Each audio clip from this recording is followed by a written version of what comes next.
সংবাদ চলন্তিকা।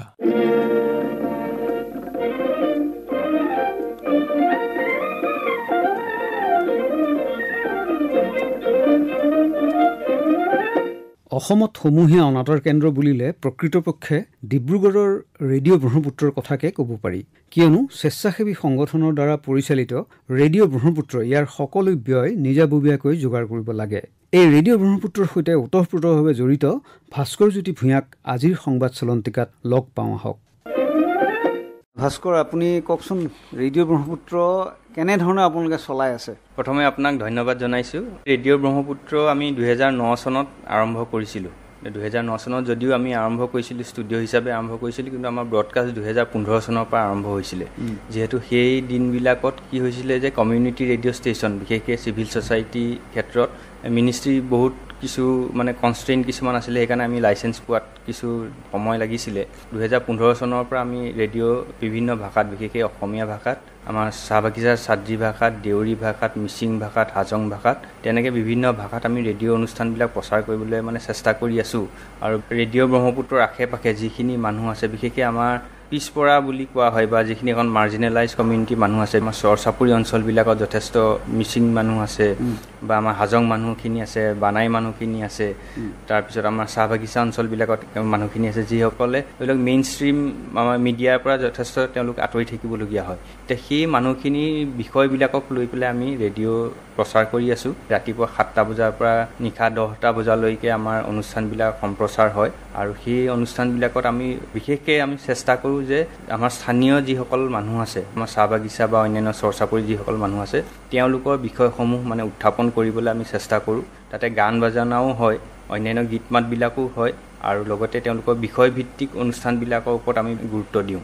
তেনেধৰণে আমি ৰেডিঅ' অনুষ্ঠানবিলাক প্ৰচাৰ কৰিছোঁ। আৰু যিবিলাক ৰেডিঅ' অনুষ্ঠান প্ৰচাৰ হয় বা যিবিলাক আমি প্ৰস্তুত কৰোঁ, সেই অনুষ্ঠানবিলাকো আমাৰ যিসকল স্থানীয় ল'ৰা ছোৱালী আছে চাহ বাগিচা অঞ্চলৰ বা অন্যান্য চৰ চাপৰি অঞ্চলৰ, তেওঁলোকে সেই অনুষ্ঠানবিলাক প্ৰস্তুত কৰে, প্ৰস্তুত কৰি পেলাই তেওঁলোকে সেইবিলাক প্ৰচাৰ কৰে। তেওঁলোকক বিভিন্ন সময়ত বিভিন্ন ধৰণে ট্ৰেইনিং দিয়া হৈছে। বিশেষকৈ আমাৰ মিচিং যেতিয়া অনুষ্ঠানবিলাক প্ৰচাৰ কৰা হৈছিলে, তেতিয়া আমাৰ লাইকা দধিয়াৰ পিনে যিসকল মিচিং সম্প্ৰদায়ৰ লোক আছে, সেই লোকসকলৰ কিছু সংখ্যক ল'ৰা ছোৱালীক আমি মাতি আনি তেওঁলোকক ট্ৰেইনিং দিয়া হৈছিলে। চাহ বাগিচা অঞ্চলৰ তেনেকৈ যিসকল ল'ৰা ছোৱালী আছে বা অন্যান্য, তেওঁলোককো ট্ৰেইনিং দি তেওঁলোকক ৰেডিঅ'ৰ প্ৰগ্ৰেম কেনেধৰণে প্ৰস্তুত কৰিব পাৰে, নাটক এখন কেনেধৰণে লিখিব, তাক উপস্থাপন কেনেধৰণে কৰিব, সেই সকলোবিলাক কথা শিকুৱাই লোৱাৰ পিছত সেই দীঘলীয়া যাত্ৰাটোৰ মাজে মাজে আমি এই অনুষ্ঠানবিলাক প্ৰচাৰ কৰি আছোঁ। তো যথেষ্ট কঠিন এটা যাত্ৰা। এই 10 বছৰত কমিউনিটি ৰেডিঅ' হিচাপে ই কিমান দূৰ এটা সম্প্ৰদায়ৰ বা কেইবাটাও সম্প্ৰদায়ৰ যিখিনি সমস্যাবোৰ সমাধানৰ ক্ষেত্ৰত আপোনাৰ এই 10 বছৰীয়া অভিজ্ঞতা কেনেধৰণৰ? আমি যদি চাওঁ, আমাৰ ডিব্ৰুগড় অঞ্চলত চাহ বাগিচা অঞ্চলবিলাকত স্বাস্থ্য এটা ডাঙৰ এটা সমস্যা, এনিমিয়া, নিউট্ৰিশ্যন, এইখিনি কিছু সমস্যা আছে, বা ৱাছ ৰিলেটেড যিবিলাক কথা আছে, চাফ চিকুণতাৰ ক্ষেত্ৰত বহুত কিছু সমস্যা আছে। সেইকাৰণে আমি যিবিলাক ৰেডিঅ' অনুষ্ঠান কৰোঁ, সেই এনিমিয়া যদি সমস্যা, আইৰণৰ কথা জড়িত হৈ আছে।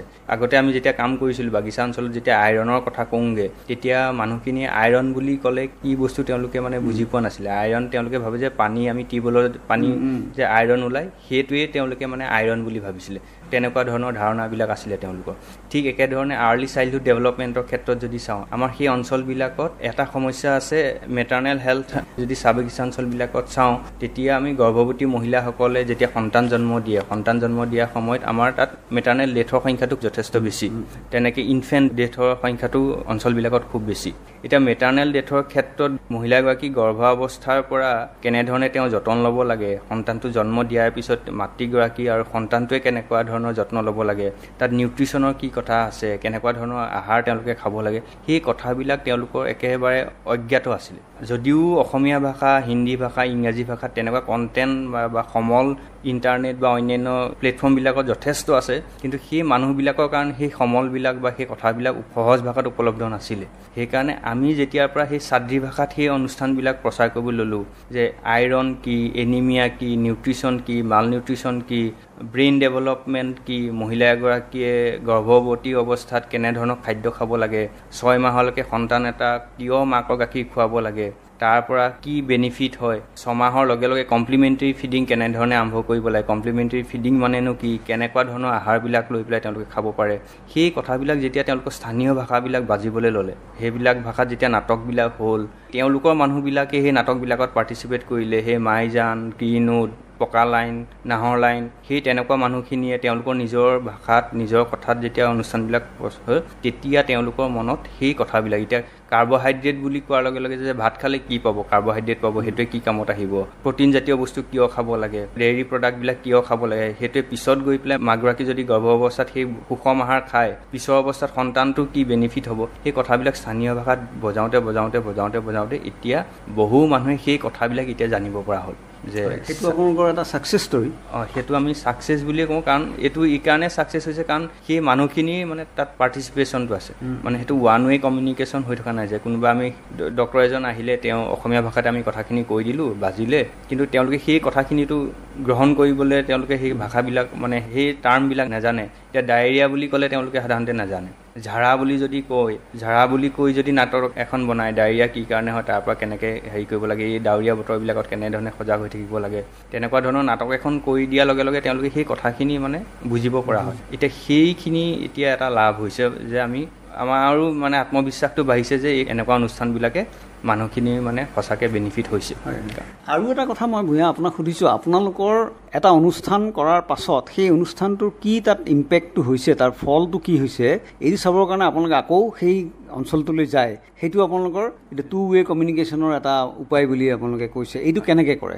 আমি যেতিয়া কিবা এটা কামৰ পৰিকল্পনা কৰোঁ, ধৰি লওক আমি এতিয়া গৰ্ভৱতী মহিলাৰ লগতে কাম কৰিম বা এডলচেণ্ট গাৰ্লছৰ লগত যদি আমি কাম কৰিম, তেতিয়া আমি এটা দীঘলীয়া প্ৰথমে এটা পৰিকল্পনা এটা কৰোঁ। প্ৰথমতে কৰোঁতে আমি যে এটা কেপ এনালিচিছ এটা কৰোঁ, নলেজ এটিটিউড প্ৰেক্টিচ। এতিয়া ধৰি লওক গৰ্ভৱতী মহিলাগৰাকীয়ে গৰ্ভ অৱস্থাত যিখিনি যতন ল'ব লাগে সেই যতনখিনিৰ ওপৰত তেওঁৰ নলেজ কি আছে, জ্ঞানটো কি আছে, তেওঁৰ এটিটিউডটো কি বা তেওঁৰ প্ৰেক্টিচবিলাক কি আছে, সেই কথাখিনি আমি এটা কেপ ষ্টাডিৰ জৰিয়তে প্ৰথমতে আমি জানি লোৱাৰ পিছত আমি গম পাওঁ যে তাত কি সমস্যাবিলাক আছে, মানুহখিনি নলেজৰ ক্ষেত্ৰত কি সমস্যা আছে, এটিটিউডৰ ক্ষেত্ৰত কি সমস্যা আছে, প্ৰেক্টিচৰ ক্ষেত্ৰত কি সমস্যা আছে, সেইখিনি জানি লোৱাৰ পিছত এতিয়া তাৰপিছত আমি প্ৰগ্ৰেমবিলাক ডিজাইন কৰোঁ। ধৰি লওক প্ৰগ্ৰেমবিলাক ৰেডিঅ' প্ৰগ্ৰেমো হ'ব পাৰে, গৈ পেলাই আমি গাঁৱে গাঁৱে অন্যান্য এৱাৰনেছ প্ৰগ্ৰেমবিলাকো হ'ব পাৰে। তেতিয়া সেই ষ্টাডিটোৰ ওপৰত বেছ কৰি পেলাই আমি প্ৰগ্ৰেমবিলাক ডিজাইন কৰোঁ। তাত স্ক্ৰিপ্টটো কেনেকুৱা হ'ব, কোনখিনি কথা তাত এড কৰিব লাগিব, যদি আমি ছিৰিজ হিচাপে বনাওঁ কিমানটা ছিৰিজত সেই গৰ্ভৱতী মহিলা এগৰাকীয়ে জানিবলগীয়া কথাখিনি তেওঁ জানিব পাৰিব, সেইটো প্ৰগ্ৰেমটো 15 মিনিটৰ বজালে ভাল হ'বনে, 30 মিনিটৰ বজালে ভাল হ'বনে, নাটক আকাৰে হ'লে ভাল হ'বনে, কুইজ আকাৰে হ'লে ভাল হ'বনে, মানুহখিনি পাৰ্টিচিপেশ্যনটো আমি কেনেকৈ হেৰি কৰিম, তাত কুইজ এটা যদি আমি দি দিওঁ বা গাঁৱত যদি গৈ আমি কমিউনিটি লেভেলত যদি কুইজ কৰোঁ তেতিয়া আৰু মানুহখিনিয়ে গম পাব। তেনেকুৱা ধৰণে আমি সেই গোটেই এইটো প্লেনটো কৰিলোঁ। কৰাৰ পিছত আমি কামখিনি কৰিলোঁ, ৰেডিঅ' প্ৰগ্ৰেম প্ৰডাকশ্যন কৰিলোঁ, বজালোঁ, তাৰপিছত গাঁৱে গাঁৱে গৈ আকৌ নেৰ'কাষ্টিং কৰিলোঁ, সেই মানুহখিনিক আমি সেই ৰেডিঅ' প্ৰগ্ৰেমবিলাক শুনালোঁ, তেওঁলোকৰ মাজত আমি কমিউনিটি কুইজবিলাক কৰিলোঁ, সৰু কুইজবিলাক আমি ল'ৰা ছোৱালীবিলাক বা গৰ্ভৱতী মহিলাসকলৰ লগতে কুইজবিলাক আমি পাতি তেওঁলোকে তাত পাৰ্টিচিপেট কৰে। আৰু কুইজটো সাধাৰণতে আমাৰ গাঁও অঞ্চলততো সেইখিনি মানুহখিনিৰ লগততো কুইজ জাতীয় অনুষ্ঠানবিলাক নহয়। যেতিয়া এনেকুৱা ধৰণৰ অনুষ্ঠানবিলাক হয় তেতিয়া তেওঁলোকৰ আৰু তাত পাৰ্টিচিপেশ্যনটো বাঢ়ে, এনকাৰেজমেণ্টটো বাঢ়ে, তেওঁলোকে পুৰস্কাৰ এটা পায়, সেই কথাখিনি তেওঁলোকৰ মনত থাকি যায়। তাৰপিছত আকৌ আমি যেতিয়া কামটো শেষ হয় তাৰপিছত 2-3 মাহমানৰ পিছত আকৌ সেইখিনি মানুহৰ লগত আকৌ এটা ষ্টাডি এটা কৰোঁ, সেই কেপ ষ্টাডি, যে এতিয়া তেওঁলোকৰ নলেজটো কিমান বাঢ়িলে, তেওঁলোকৰ প্ৰেক্টিচৰ ক্ষেত্ৰত তেওঁলোকৰ কি চেঞ্জেছ আহিছে। আগতে ধৰি লওক লেক্টেকিং ওমেন এগৰাকী মহিলাগৰাকী যে কেঁচুৱা গাখীৰ খুৱাই থকা মহিলাগৰাকীৰ ক্ষেত্ৰত কি হয় যে মহিলাবিলাকক কণী বা অন্যান্য তেনেকুৱা ধৰণৰ বস্তুবিলাক খাবলৈ নিদিয়ে, বা গৰ্ভৱতী মহিলাকো কণী জাতীয় মানে হালধীয়া, মানে এতিয়া কুহুমটো হালধীয়া হৈ থাকে ন, তেনেকুৱা বস্তুবিলাক খাবলৈ নিদিয়ে, মাছ মাংস কিছুমানক খাবলৈ নিদিয়ে। তেওঁলোকে ভাবে যে কুহুমটো যদি মহিলাগৰাকীয়ে খায় তেতিয়া বাচ্চাটো পিছত জণ্ডিছ হোৱাৰ সম্ভাৱনা থাকিব পাৰে বুলি ভাবে। মাছ মাংস যদি বেছিকৈ খায় গৰ্ভৱতী অৱস্থাত তেতিয়া সন্তানটো ডাঙৰ হৈ যাব, পেটত ডাঙৰ হৈ গ'লে কেঁচুৱাটো জন্ম দিওঁতে মাকগৰাকীৰ অসুবিধা হ'ব, সেইকাৰণে যাতে সন্তানটো ওজনটো যেতিয়া নাবাঢ়ে যাতে সহজতে জন্ম দিব পাৰে, সেই তেনেকুৱা কিছুমান। আৰু সেইকাৰণে সেই অন্ধবিশ্বাসবিলাকৰ কাৰণে কি হয়, বহুতো মহিলাই সেই প্ৰেগনেঞ্চি পিৰিয়ডত প্ৰটিন জাতীয় বস্তু তেওঁলোকে খাবলৈ নাপায়, প্ৰটিনৰ পৰা তেওঁলোক সম্পূৰ্ণৰূপে মানে আঁতৰি থাকিবলগীয়া হয়, অকল ভাত বা অন্যান্য তেনেকুৱা বস্তুবিলাক খাবলৈ পায়। আৰু সেইটোৱে গৈ পেলাই সেই কেঁচুৱাটো ইম্পেক্ট কৰে। সেই কথাবিলাক আমি নলেজ এটিটিউড প্ৰেক্টিচৰ যিটো এছেছমেণ্ট কৰোঁ সেইটোৰ পৰা গম পাওঁ। যিবিলাক মিথ এণ্ড মিছকনচেপশ্যন আছিলে সেইবিলাকৰ ওপৰত আমি ৰেডিঅ' প্ৰগ্ৰেম কৰিলোঁ, গাঁৱত গৈ পেলাই মানুহক বুজালোঁ, তাৰপিছত আমি কুইজ কৰিলোঁ বা অন্যান্য কিবা কিবি কৰিলোঁ। তাৰপিছত এতিয়া আমি সেই 2-3 মাহমানৰ পিছত আকৌ সেই মহিলাগৰাকীৰ লগত যে তেওঁ এতিয়া সেই কণী খাবলৈ আৰম্ভ কৰিছে নাই, মাছ মাংস খাবলৈ আৰম্ভ কৰিছে নাই, তেওঁ প্ৰেক্টিচত কি চেঞ্জেছ আহিলে, সেইবিলাক আমি চাওঁ। তাৰপিছত চালে এতিয়া গম পাওঁ যে আমাৰ কামটোৱে কিমান দূৰলৈকে মানুহখিনিক মানে বিহেভিয়াৰ চেঞ্জ, আমাৰতো মূল কথাটো বিহেভিয়াৰ চেঞ্জ কমিউনিকেশ্যন, বিহেভিয়াৰ চেঞ্জত কি চেঞ্জেছ আহিছে আমি সেইবিলাক কথা, যদি তাতো আকৌ যদি কিবা মানে থাকি গৈছে তেতিয়া আকৌ আমি নেক্সট প্লেন কৰোঁ। এতিয়া আমি যিবিলাক জেগাত কাম কৰিলোঁ বিশেষকৈ আৰ্লি চাইল্ডহুড ডেভেলপমেণ্টৰ ওপৰত, তাত এতিয়া প্ৰায়বিলাক মহিলা অশিক্ষিত, কোনোবাই ধৰি লওক 6লৈ পঢ়িছে, কোনোবাই 8লৈ পঢ়িছে। এতিয়া তেওঁলোকে যদি আপুনি গৈ সোধেগৈ যে কাৰ্বহাইড্ৰেট ক'ত পায়, প্ৰটিন ক'ত পায়, তেতিয়া মানুহবিলাকে অন্ততঃ ক'ব পাৰে যে ভাত খালে কাৰ্বহাইড্ৰেট পাম, মাছ মাংস খালে প্ৰটিন পাম, সেইখিনি কথা তেওঁলোকে ক'ব পৰা হৈছে। সেই নলেজৰ ক্ষেত্ৰত বা তেওঁলোকৰ প্ৰেক্টিচৰ ক্ষেত্ৰত সেইটো চেঞ্জেছ আহিছে আৰু মানুহখিনি কনফিডেঞ্চ এটা আহিছে। আপোনালোকৰ ৰেডিঅ' ব্ৰডকাষ্টিংটো এটা অন্যতম আপোনালোকৰ উদ্দেশ্য। আপোনালোকৰ ট্ৰান্সমিটাৰটো কিমান শক্তিৰ আৰু সি কিমান দূৰলৈকে যায়? সেইটো মানে কমিউনিটি ৰেডিঅ' ষ্টেচনৰ ক্ষেত্ৰত সেইটো 50 ৱাটৰ ট্ৰান্সমিটাৰ, 100 ERP 50 ৱাটৰ ট্ৰান্সমিটাৰ 10 to 15 কিলোমিটাৰ ৰেডিয়াছলৈকে কভাৰ হয় বুলি কয়। কিন্তু আমাৰ ক্ষেত্ৰত যিহেতু আমি ব্ৰহ্মপুত্ৰৰ কাষতে আছে আমাৰ ৰেডিঅ' ষ্টেচনটো, সেইটো এৰিয়াটো প্লেইন, তেনেকুৱা কোনো অবষ্টেকল নাই, সেইকাৰণে আমি 25-30 কিলোমিটাৰ মানলৈকে ৰেঞ্জটো আমি পাওঁ, সিমান মানুহলৈকে মানুহে মানে শুনিবলৈ পায়। ব্ৰহ্মপুত্ৰৰ সিপাৰেও উত্তৰ পাৰেও ধেমাজিলৈকে মানুহে শুনিবলৈ পায়। কমিউনিটি ৰেডিঅ' ষ্টেচনৰ ক্ষেত্ৰত সেইটো লিমিটেশ্যন আছে যে আমি এটা নিৰ্দিষ্ট ৰেডিয়াছৰ ভিতৰতে মানুহখিনি নোৱাৰে শুনিবলৈ। স্বাভাৱিকতে কথা আহিল যে এটা ৰেডিঅ' ষ্টেচন এটা চলাই থকাত অৰ্থ যোগানৰ কথা আহে। এই অৰ্থ যোগান আপোনালোকে ক'ৰ পৰা কৰে? সেইটো এটা ডাঙৰ এটা মানে এইটো প্ৰশ্নও আমাৰ কাৰণে চেলেঞ্জ। কমিউনিটি ৰেডিঅ' অকল আমাৰ কাৰণেই নহয়, গোটেই ভাৰততে যিমানবিলাক কমিউনিটি ৰেডিঅ' ষ্টেচন আছে, বিশেষকৈ গ্ৰাছৰুট অৰ্গেনাইজেশ্যনবিলাকৰ হাতত যিবিলাক ৰেডিঅ' ষ্টেচন আছে, তেওঁলোকৰ কাৰণে সেইটো এটা ডাঙৰ সমস্যা। ইউনিভাৰ্চিটি বা অন্যান্য তেনেকুৱা তেওঁলোকৰ কাৰণে হয়তো সিমান সমস্যা নহ'বও পাৰে, কিন্তু যিবিলাক NGO বেছ বা গ্ৰাছৰুটত যিবিলাকে কাম কৰি আছে তেওঁলোকৰ কাৰণে সমস্যা। এইটো কোনো গভৰ্ণমেণ্ট ফাণ্ডেড, বিশেষকৈ আমাৰ এতিয়া অসমৰ ক্ষেত্ৰত কিছুমান জেগাত আছে যে গভৰ্ণমেণ্টে কিছু সহায় কৰে, এডভাৰটাইজমেণ্ট বা অন্যান্য। এতিয়া আমি উত্তৰাখণ্ড, উৰিষ্যা এইবিলাকত তেওঁলোকৰ ষ্টেট গভৰ্ণমেণ্টে এডভাৰটাইজমেণ্টৰ পৰা অন্যান্য ক্ষেত্ৰত তেওঁলোকক ছাপোৰ্ট কৰে, কিন্তু অসমত এতিয়ালৈকে সেইটো সম্ভৱ হৈ উঠা নাই।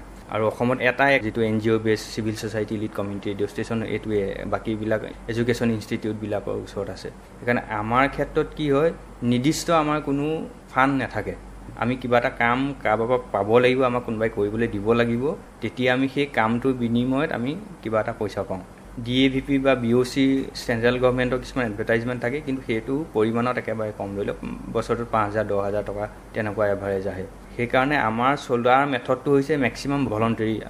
আমাৰ ইয়াতে ৰেডিঅ' প্ৰগ্ৰেম কৰা 2-এজনৰ বাহিৰে সৰহসংখ্যকে ভলণ্টিয়াৰ, আৰু বিশেষকৈ আমাৰ যিসকল লিচেনাৰ্ছ আছে, আমি সেই লিচেনাৰবিলাকক তেওঁলোকক আমি ৰেডিঅ' প্ৰগ্ৰেম বনাবলৈ শিকাই দিওঁ। সেই লিচেনাৰ্ছবিলাকেও আজিকালি ৰেডিঅ' প্ৰগ্ৰেম বনায়। সেইকাৰণে আমি ৰেডিঅ'ৰ কণ্টেণ্টবিলাক তাত ভেৰাইটিজ থাকে। আমি যিমানবিলাক লিচেনাৰ, আৰু প্ৰায়বিলাক লিচেনাৰ কি হয় যে তেওঁলোকে ৰেডিঅ'টো শুনি ৰেডিঅ'ত কেনেধৰণে কথা ক'ব লাগিব, প্ৰেজেণ্টেশ্যন কেনেকৈ দিব লাগিব, হাই হেল্ল' গুড মৰ্ণিঙৰ পৰা আৰম্ভ কৰি অন্যান্য যিবিলাক কথা আছে সেইবিলাক কেনেকৈ ক'ব লাগিব, কাৰণ আজিকালিতো ছ'চিয়েল মিডিয়া বা সেইবিলাকতো তেওঁলোকে দেখিয়ে থাকে, বা ৰেডিঅ'ত কেনেকৈ ধৰণে কথা ক'ব লাগিব সেই কথাবিলাক তেওঁলোকে প্ৰায় বুজি যায়। সেইকাৰণে আমাৰ কিছুমান লিচেনাৰ টীম কিছুমান আছে, এইবিলাক একেলগে থকা মানুহ নহয়, কোনোবা ধৰি লওক 10 কিলোমিটাৰ দূৰত, কোনোবাই 20 কিলোমিটাৰ দূৰত। সেই মানুহখিনিক আমি এছাইনমেণ্ট কিছুমান দি দিওঁ, তেওঁলোকে নিজেই কিছুমান ৰেডিঅ' প্ৰগ্ৰেম কৰে, তেওঁলোকে সেইবিলাক ৰেকৰ্ডিং কৰে মোবাইলত, সেইবিলাক আমালৈ পঠিয়াই দিয়ে ৰেকৰ্ডিংবিলাক, আমি এডিটিং কৰি আৰু তেনেধৰণৰ অন্যান্য কিছুমানো প্ৰগ্ৰেমো ভলণ্টেৰিলি মানে হয়। আমি তাত চেষ্টা কৰিছোঁ, যিহেতু আমাৰ ইনকম কম, সেইকাৰণে কষ্টটো আমি ল' কষ্টত কেনেকৈ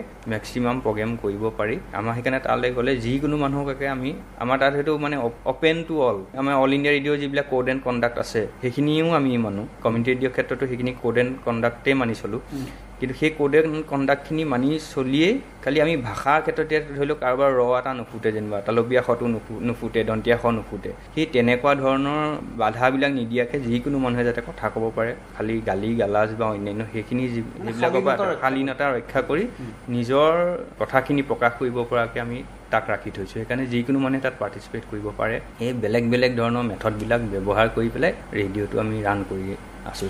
ধন্যবাদ ভূঞা, আপোনাক বহুত কথা ক'লে, আপুনি বহুত ধন্যবাদ। আৰু আপোনাৰ যি কমিউনিটি ৰেডিঅ', প্ৰকৃতপক্ষে কমিউনিটি ৰেডিঅ' আপোনালোকৰটোৱেই গোটেই অসমত, আৰু সেই উত্তৰোত্তৰ উন্নতি কামনা কৰিলোঁ। আপোনালোকে চলাই যাওক। আজিৰ সংবাদ চলন্তিকাৰ ৰচনা আৰু প্ৰযোজনা ৰাজীৱ লোচন বৰঠাকুৰৰ, সহযোগ অপূৰ্ব মালিৰ।